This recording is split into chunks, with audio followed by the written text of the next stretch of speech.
এই পার্টের স্টার্টিং এ আমরা দেখি পিয়াউসি ওয়েজের জন্য আবারও খাবার রেডি করে, এটা বলে যে আমি এবারে সয়া সসের বদলে ভিনেগার দেইনি, এই জন্য তুমি এই ড্রেস ট্রাই করতে পারো অ্যান্ড এইবারে তোমার এটা ভালো লাগবে। তো তখন ওয়েজু টেস্ট টেস্ট করে অ্যান্ড এবারে ওর সেটা ভালো লাগে। এরপর পিয়াউসি ওয়েজুকে স্যুপ টেস্ট করতে বলে, বাট এবারে স্যুপ আগের থেকেও অনেক খারাপ হয়েছে। বাট তখনও ওয়েজু পিয়াউসিকে এই ব্যাপারে কিছু বলে না, বরং ও বলে যে এটা এবারে আরো ভালো হয়েছে, জানি না তুমি এতে কি দাও। পিয়াউসি বলে অনেক ভালোবাসা আর আমার কুকিং স্কিল। এরপর বলে এখন যখন সব কাজ হয়ে গেছে তো এখন আমি এখান থেকে যেতে পারি। হয়েছে বলে ক্লাস এন্ড হওয়ার পর টাইম করে চলে আসবে, বাট পিয়াউসি মানা করে দেয়, এটা বলে যে কাল আমার এক্সাম, এই জন্য আমাকে প্রিপারেশন নিতে হবে। তো তখন ওয়েচু বলে কোনো ব্যাপার না, ওটা আমি প্র্যাকটিস করিয়ে দেবো। পিয়াউসি মনে হয় যে ওয়েচু জোকস করছে, বিকজ সে আমার এক্সামের ব্যাপারে কিভাবে জানবে, এই জন্য ও কোনো ডিবেট না করে সেখান থেকে চলে যায়। যখন কি হয়েছে এটা বলছিল যে তুমি কাল টাইম করেই আসবে আর কোনো অজানার পার্সনের সাথে কথা বলবে না। ওয়েল, এরপর আমরা ক্লাসের সিন দেখি যেখানে টিচার বলছিল যে গুড নিউজ আছে, পিয়াউশির পেন্টিং চায়না অ্যান্ড জাপানিজ এক্সিবিশনের জন্য নমিনেট হয়েছে, এই জন্য আমাদের ফ্যাকাল্টি থেকে পিয়াউশিকে এক্সিবিশনে যেতে হবে। তো এইসব কথা শুনে শাও শাও পিয়াউশির জন্য হ্যাপি হয়, বাট পিয়াউশি ভালো লাগে না, বিকজ যেই পেন্টিং কে সবাই ওর পেন্টিং ভাবছে সেই সব ওর নয় বরং গ্র্যান্ডপার ছিল। কিন্তু তখনও ও আর্ট এক্সিবিশনে আসে যেখানে ওর এক জাপানিজ স্টুডেন্টের সাথে দেখা হয় যার নাম স্যানিউ, যে কি পিয়াউশির সাথে কথা বলে আর ও পিয়াউশিকে নিজের ইন্ট্রোডাকশন দেয়। পিয়াউশিও স্যানিউকে হেল্প করে আর বলে তোমার চাইনিজ ল্যাঙ্গুয়েজ অনেক ভালো, যখন কি তুমি একজন জাপানিজ। তো তখন ও বলে অ্যাকচুয়ালি আমার চাইনিজ কালচারে ইন্টারেস্ট আছে। ওয়েল, দুজন কথা বলে অ্যান্ড কথায় কথায় জানা যায় তাদের মধ্যে একই কিছু জিনিস যেটা ওদের দুজনের মধ্যে সিমিলার আছে। এরপর যখন পিয়াউশি পেন্টিং এর ব্যাপারে বলে তো তখন স্যানিউ শকড হয়ে বলে যে সত্যি এটা তুমি ড্র করেছো? পিয়াউশি বলে হ্যাঁ, মনে হয় এমনটাই হবে। তো তখন ও ওর ননস্টপ তারিফ করতে থাকে। এরপর ও পেন্টিং কে দেখে একটি পোয়েম বলে, বাট ও পোয়েমের লাস্ট লাইন ভুলে যায়। তো তখন পিয়াউশি ওই লাস্ট লাইনকে কমপ্লিট করে। স্যানিউ শকড হয়ে বলে ওয়াও, তোমার তো এই পোয়েমেও ইন্টারেস্ট আছে। অ্যান্ড আবারও তারা দুজন কথা বলতে থাকে, মানে ওদের মধ্যে ভালোভাবে ফ্রেন্ডশিপ হয়ে যায়। বাই দ্য ওয়ে, স্যানিউ আর্ট ক্লাসের এক ইন্টেলিজেন্ট স্টুডেন্ট যে কি নিজের ইউনিভার্সিটির অনেক বেশি ফেমাস, ঠিক ওয়েচুর মতন। অন্যদিকে ওয়েচু টেনশনে ছিল যে এখনো পর্যন্ত পিয়াউশি কেন আসেনি আর ও কেন নিজের ফোন সুইচ অফ করে রেখেছে। তো অন্যদিকে পিয়াউশি এখনো পর্যন্ত পেন্টিং এর ব্যাপারে স্যানিউর সাথে কথা বলছিল। এরপর বলে আপনি কোনোদিন আমাদের ইউনিভার্সিটিতে আসতে পারেন, তো আমি আপনাকে ওখানের বেস্ট পেন্টিং দেখাবো। তো এটা শুনে ও খুশি হয়। পিয়াউশি nice to meet you bye বলে সেখান থেকে চলে যায়। তো তখন স্যানিউ পিয়াউশিকে দেখে স্মাইল করে, যেমন কি ও পিয়াউশিকে লাইক করা স্টার্ট করেছে, মানে ড্রামাতে লাভ ট্রাঙ্গেল স্টার্ট হবে। স্যানিউ ফুল কনফিডেন্টের সাথে বলে আমি তোমার সাথে দ্বিতীয়বার আবারও দেখা করব পিয়াউশি।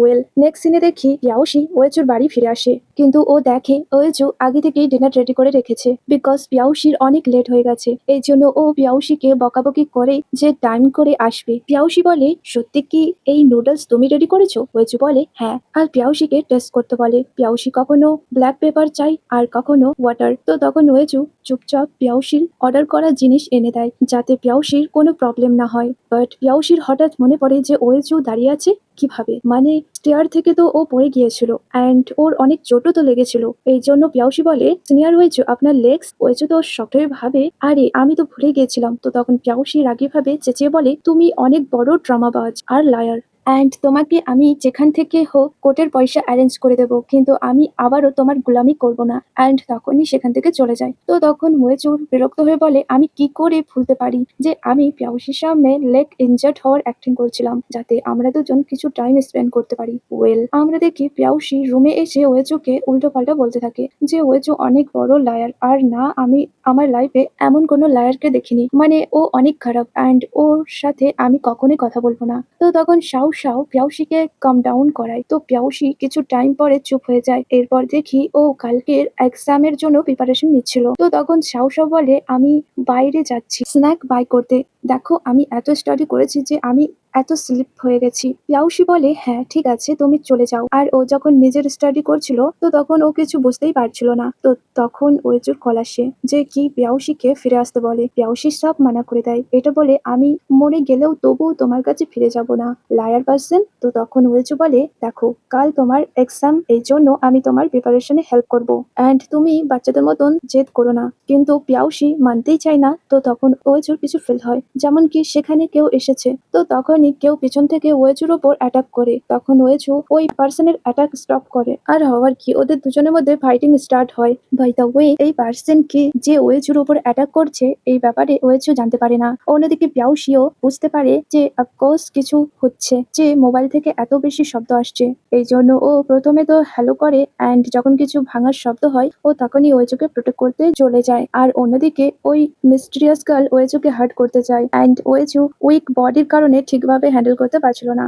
লাকি ভাবে সেখানে আরিয়া আর চ্যাংবিন আসে ওয়েজুর সাথে মিট করার জন্য, আর বলছিল যে আমরা কি সিনিয়র ওয়েজুকে বিরক্ত করছি না তো এই টাইমে ওনার বাড়িতে এসে। অ্যান্ড যখন ওরা বাড়ির ভেতরে থেকে কিছু শব্দ শোনে তো ওরা তখনই ওয়েজুর কাছে চলে আসে, যেখানে চ্যাংবিন ওই গার্লস এর সাথে ফাইট করছিল। বাট ওই গার্লস অনেক বেশি পাওয়ারফুল ছিল, এই জন্য ও কন্ট্রোলে আসে না।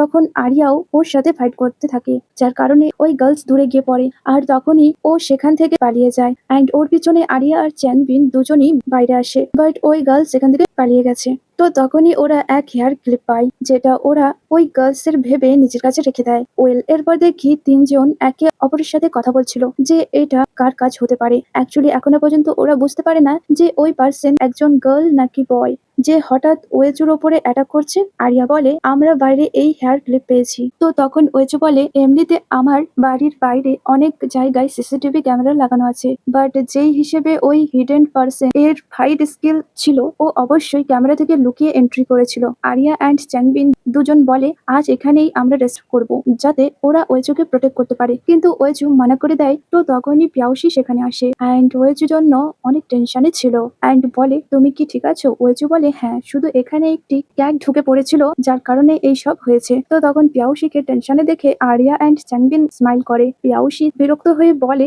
এক ক্যাট করতে পারে না এইসব, এই জন্য সত্যি বলো যে কি হয়েছিল, অ্যান্ড তুমি কি বেশি চোট পেয়েছো? কিন্তু তখন ও চুপ হয়ে যায় আর আরিয়া আর চ্যাংবিনকে হ্যালো করে, বিকজ ওরা দুজন ননস্টপ স্মাইল করছিল পিয়াউসিকে টেনশনে দেখে। এরপর বলে, সিস্টার ইন ল, আপনি প্লিজ আমাদের মাইন্ড করবেন না, অ্যান্ড আপনি কন্টিনিউ বলে যান, বিকজ আমাদের ভালো লাগছে এটা দেখে যে সিনিয়র ওয়েজুর গার্লফ্রেন্ড ওনাকে নিয়ে কত বেশি টেনশন করে। ওয়েজু আরিয়া আর চ্যাংবিনকে এখান থেকে যেতে বলে। তো তখন ওরা দুজন সেখান থেকে চলে যেতে থাকে, কিন্তু পিয়াউসিকে এটা বলে যায়, বাই সিস্টার ইন ল। পিয়াউসি ওদের যাওয়ার পর ওয়েজুকে বলে, তুমি এক্সপ্লেন কেন করনি যে আমাদের মধ্যে এমন কিছু চলছে না যেটা ওরা ভাবছে? তখন ওয়েজু বলে, আমি কি এক্সপ্লেন করতাম, এটা বলতাম যে তুমি আমাকে নিয়ে টেনশন করছিলে তাই এখানে এসেছো। পিয়াউসি বলে, আরে এ তো আমি এমনি এসেছি, অ্যান্ড তোমার জায়গায় অন্য কেউ হলে আমি তখনও আসতাম। ওয়েজু বলে, এখন যখন ফিরে এসেছো তো আমার অর্ডার আবারও ফলো করতে হবে। পিয়াউসি সব মানা করে দেয়। বাট যখন ওয়েজু বলে, আমি গ্রান্ডপাকে বলবো যে তুমি আমার লিমিটেড কোড চালিয়েছো অ্যান্ড আমার কথাও মানতে চাও না, যখন কি আমাদের মধ্যে এগ্রিমেন্ট হয়েছিল যে এখন থেকে আমি তোমার মাস্টার। তো তখন পিয়াউসি রাজি হয় যে ঠিক আছে, আমি প্রথমের মতন সব কাজ করব, কিন্তু তুমি বেশি বলবে না। তো তখনই হঠাৎ ওয়েজু বডিতে পেন হয় ফাইটিং এর কারণে।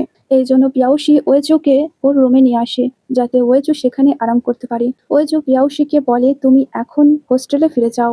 বাট পিয়াউসি ওয়েজুকে একা রেখে যেতে চায় না, অ্যান্ড ও যখন ওয়েজুকে ঠিকঠাক ভাবে ল্যান্ড ডাউন করাচ্ছিল তো তখনই ও দূরে সরে যায়, বিকজ ওয়েজুর বেশি ক্লোজ হওয়ার কারণে ওর হার্টবিট ফাস্ট হয়ে গিয়েছিল। এই জন্য ও বাইরে এসে শ্বাস নিতে থাকে আর বলে, আমার এত গরম ফিল হচ্ছে কেন? অন্যদিকে ওয়েজু অনেক বেশি নার্ভাস ছিল। তো তখনই বাইরের কল আসে, যে কি এই ব্যাপারে কথা বলছিল যে আমার রুমেও কেউ সার্চ করেছিল। তো তখন ওয়েজু বলে, আমার রুমেও সেম ভাবে কেউ সার্চ করেছে। তো তখন বাই বলে, এর মানে যে তোমার ওপর অ্যাটাক করেছে আর যে আমার বাড়িতে এসেছিল সে কি কিছু খুঁজছে?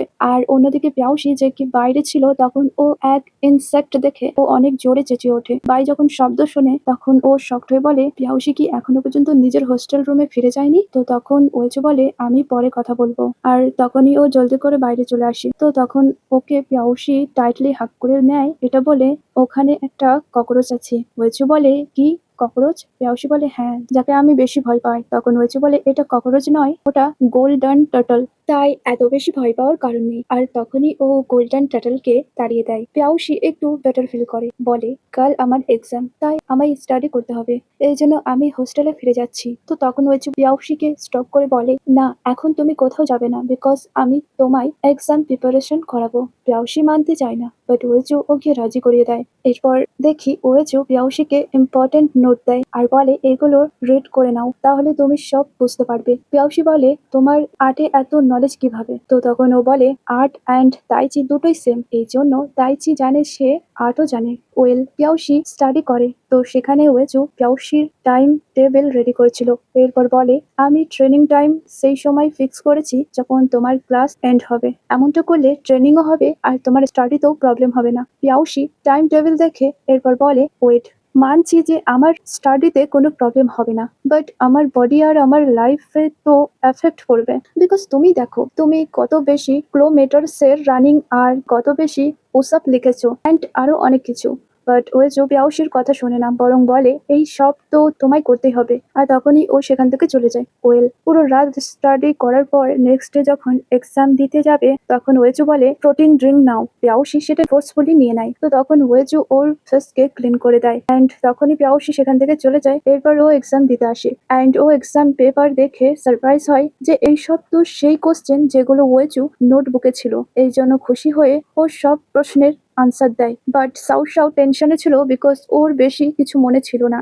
এই জন্য ও আফটার এক্সামে টেনশনে ছিল যে আমার এক্সামে একদম ভালো হয়নি।